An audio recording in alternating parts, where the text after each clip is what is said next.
to you, Joanne. Okay, thank you. So yes, firstly, quick apologies because I had to move down to a laptop because my internet was a bit dodgy. So I'm on one screen now, but I'm going to share this presentation and hopefully it's going to tell you a bit more about me, about my life, and also about my business as well. So I'll just talk to you briefly about this. So I was born in Rotherham in South Yorkshire way back when, and I went to a school that became famous because I was at school with William Hague, if anybody remembers that name. So we had lots of excitement when he was 16 and he went off to the party conference and did his bit with Maggie Thatcher and what have you. So there we were in a very Labour South Yorkshire with this wonderful Tory leader that it was in the making. So yes, we suddenly became famous overnight for being at school with William. Anyway, so from South Yorkshire, I went up to Scotland to university. Mum never forgave me because I wanted to get as far away from home as I could. So I went all the way up to Scotland and I did a film and media degree because I always thought I wanted to do something with the media, the news, something on that side. I thought I would be a journalist to start out with. So that was in the early 80s. I then married in 1987 to a wonderful man who I met at university. And a year later, we did a wonderful thing. We took a year off and we sold a house because it was the 80s. We made a fortune overnight. It was one of those wonderful benefits of the yuppie era. And we travelled around the world for a year. So we had an amazing year going all over the world. And this is a picture of China where we went on the Great Wall, which was just one of our many exciting adventures that we had. So that was really wonderful. And I was married to John. This is my first husband. We were married for 22 years. And this is actually a picture taken on our 20th wedding anniversary when we decided to renew our vows. Sadly, at that point, John had a terminal illness and he died a couple of years later. So that was obviously very sad, but we had, say, 22 wonderful years together. But it's not a sad story. There's light at the end of the tunnel. And little did I know that a couple of years later, I would be reunited with somebody who I actually did know at university. So very much a kind of fairy tale story, really. And 3 years after losing John, I got married to Tony. So this is my current husband.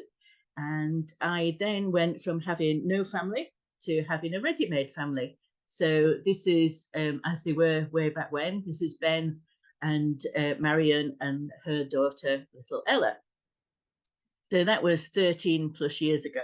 And I'm afraid they don't look like that anymore. This is a more recent picture. So Ella has now grown into a teenager. Ben is just coming up to 29. He's in London and he's an event manager. And Marion is just over 30 and she lives in Cumbria still with her daughter. So that's my kind of background. That's the lovely family that I have. And I'm pleased to say that I'm very lucky to be experiencing happy marriage number 2. Now then, back to the work side of things. So my life has been one of working in communications. It's something I've done right from the start, right from I did that degree. And I first went to work for a company, as you see on the left here, which was called Baker Perkins, and that was in Peterborough, the big engineering firm. And the thing that I learned there, I went in as a trainee, and I learned everything to do with communications. So I learned about PR, learned about newsletters. This was obviously in the good old days when we did everything in writing. So computers were really just coming in, and we didn't have things like social media way back then and websites.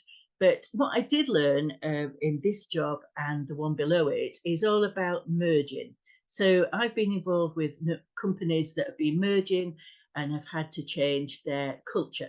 And that's been a big part of my job. So I was usually in the communications department and I was in charge of helping internally the staff to cope with change and externally the outside customers to deal with that change as well.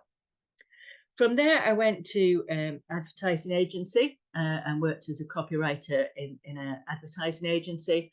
And was one of the first products that I helped to launch. So if anybody remembers Fruiteller, this was one of my products. And it just shows the kind of disparate things that you can do as a copywriter. So in terms of something like this, you do everything from writing the words on the packet right through to the adverts that you see in the billboards. After that, I went to Meadowhall. They were just opening a shopping centre in Sheffield.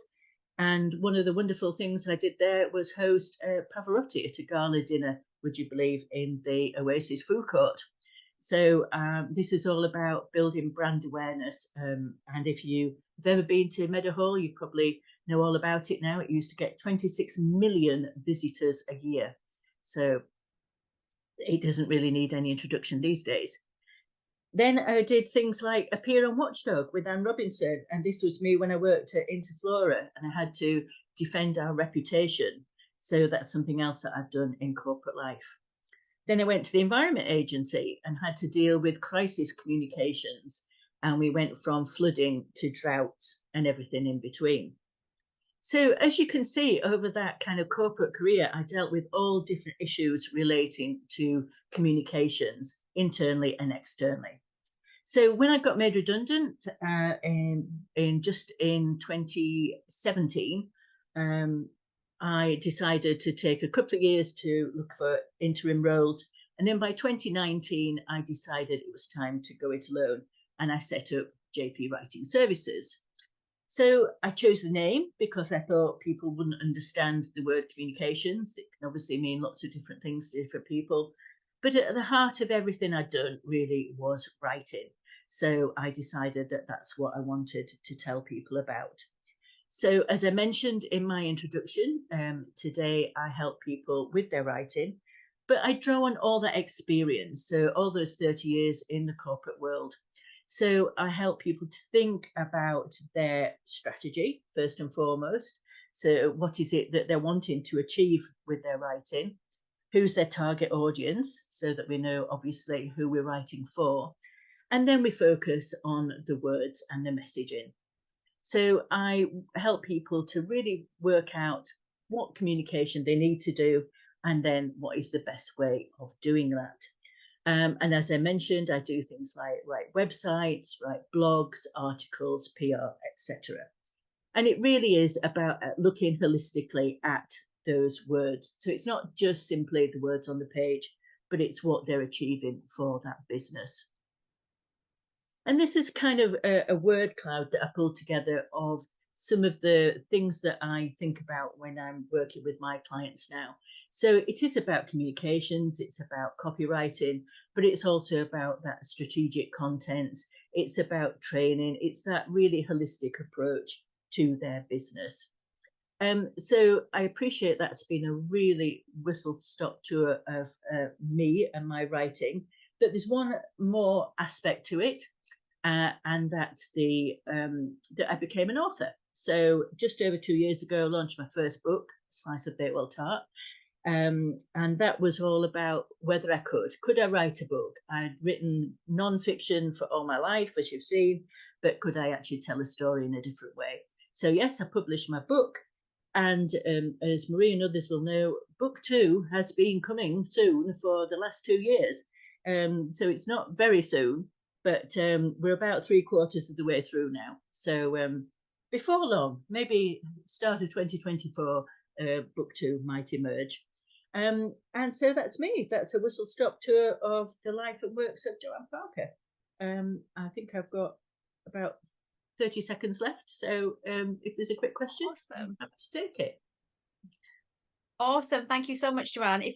You've stopped sharing. That's brilliant. So we can see everybody now. That was an amazing run through of your life and your work. I found that so interesting, Joanne. It was brilliant. Thank you so much for sharing all of that. Have we got any burning questions for Joanne? Apart from when's book 2 coming? She said it's coming soon, but not quite sure. The first book was great. I loved it. Anybody got any questions for Joanne or comments or observations? Reem, thank you. Very interesting, Joanna. We had a one-to-one, but it's amazing finding even more things. I wanted to ask you, from all of the things that you've done, which one was your favorite? Well, I think, strangely enough, I think it was being involved in Meadowhall Shopping Centre, because I was in there quite early on at the start, and I had a budget of £1.2 million, which, you know, is just the dream job, isn't it? Because you everywhere else you work, you get 2 and 6 to rub together. So yes, we had real fun back in the day. You know, we had Ruby Wax flying in to do adverts in helicopters, and you know, it was really sort of over the top. Money was no object. We did lots of exciting things. We had Meadowhall TV at the time, so we had, like, you know, celebrities popping in to give interviews and things. So yes, that was great fun, and quite unrealistic in today's world.